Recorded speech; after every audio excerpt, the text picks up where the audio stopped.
ನಾನು doctor Jayanti Tumsi. I work as a lead surgeon in the department of breast oncology at Apollo hospital Bannerghatta road. ಇವತ್ತು ನಾವು ಇದೊಂದು meeting ಮಾಡಿರೋದು ಒಂದು ಹೊಸ technique for breast cancer surgery. ಅದಕ್ಕೆ robotic assisted nipple sparing mastectomy ಅಂತ ಹೇಳ್ತೀವಿ. ಇದರಲ್ಲಿ ಏನು ವಿಶೇಷ ಅಂದರೆ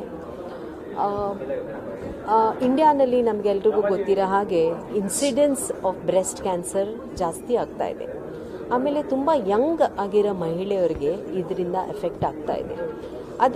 ಅದೇ ಟೈಮಲ್ಲಿ ಬ್ರೆಸ್ಟ್ ಕ್ಯಾನ್ಸರ್ ಟ್ರೀಟ್ಮೆಂಟ್ ಕೂಡ ತುಂಬ ಅಡ್ವಾನ್ಸ್ಡ್ ಆಗಿರೋದ್ರಿಂದ ತುಂಬ ಪೇಷಂಟ್ಸ್ ಕ್ಯಾನ್ಸರ್ ಬಂದರೆ ಕೂಡ ಸರ್ವೈವ್ ಆಗ್ತಾ ಇದ್ದಾರೆ.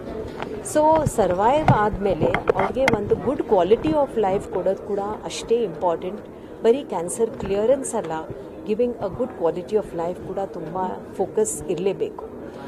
ಅದನ್ನು ಮನಸ್ಸಲ್ಲಿ ಇಟ್ಕೊಂಡು ಅದನ್ನು with that in the thought we have done a new procedure which is called as robotic assisted nipple sparing mastectomy. ಅಂದರೆ ಬ್ರೆಸ್ಟ್ ಕ್ಯಾನ್ಸರಲ್ಲಿ ಕೆಲವು ಸತಿ ಪೂರ್ತಿ ಬ್ರೆಸ್ಟ್ ತೆಗೆಯೋದು ನೆಸೆಸಿಟಿ ಆಗುತ್ತೆ. ನಾವು ಇದನ್ನು ರೋಬೋಟಿಕ್ ಅಸಿಸ್ಟೆಡ್ ಮಾಡಿ ಒಂದು ಸಣ್ಣ ಇನ್ಸಿಷನ್ ಅಂದರೆ ಕಟ್ ಮಾಡ್ತೀವಿ. ಸ್ಕಿನ್ನಲ್ಲಿ ತುಂಬ ಸಣ್ಣದಿರುತ್ತೆ, ಕಂಕಳ ಕೆಳಗಡೆ ಸಣ್ಣ ಕಟ್ ಮಾಡಿ ಅದರ ಥ್ರೂ ನಾವು ರೋಬೋಟಿಕ್ ಮೆಷಿನ್ ಯೂಸ್ ಮಾಡಿ ಬ್ರೆಸ್ಟ್ ತೆಗೆದಿದ್ದೀವಿ.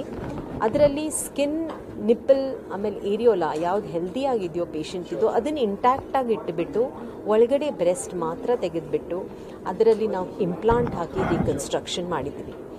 ಈ ಸ್ಪೆಷಲ್ ಸರ್ಜರಿ, ಅಡ್ವಾನ್ಸ್ ಸರ್ಜರಿದು ಬೆನಿಫಿಟ್ ಏನಂದರೆ, ಒಂದಂದರೆ ಸ್ಕಾರ್ ತುಂಬ ಸಣ್ಣದಿರುತ್ತೆ, ಕಟ್ ತುಂಬ ಚಿಕ್ಕದು ಇರೋದ್ರಿಂದ ರಿಕವರಿ ಫಾಸ್ಟ್ ಆಗ್ತಾರೆ ಪೇಷಂಟ್. ವಿದಿನ್ 24 hours ನಾವು ಡಿಸ್ಚಾರ್ಜ್ ಮಾಡ್ಬೋದು. ಬ್ಲಡ್ ಲಾಸ್ ಆಗಲಿ, ಬ್ಲಡ್ ಟ್ರಾನ್ಸ್ಫ್ಯೂಷನ್ ಆಗಲಿ ಇರೋದಿಲ್ಲ. ಪೇಯ್ನ್ ಕಡಿಮೆ ಇರುತ್ತೆ. ಅವರು ಕೂಡಲೇ ಅವ್ರ ಕೆಲಸಕ್ಕೆ ಜಾಯಿನ್ ಆಗ್ಬೋದು. ಇವತ್ತು ಒಂದು ಪೇಷಂಟ್ ಅವ್ರ ಟೆಸ್ಟಿಮೋನಿ ಕೊಟ್ಟರು, ವಿದಿನ್ ಫ್ಯೂ ಡೇಸ್ ಅವರು ಕೆಲಸಕ್ಕೆ ಜಾಯಿನ್ ಆಗ್ಬೋದು. ಆ್ಯಂಡ್ ಓವರ್ ಆಲ್ ಕಾಸ್ಮೆಟಿಕಲಿ ನೀವು ನೋಡಿದ್ರೆ ಪೇಷಂಟಿಗೆ ತುಂಬ ಸ್ಯಾಟಿಸ್ಫೈಯಿಂಗ್ ಇರುತ್ತೆ. Apollo hospital, Bannerghatta road. Thank you.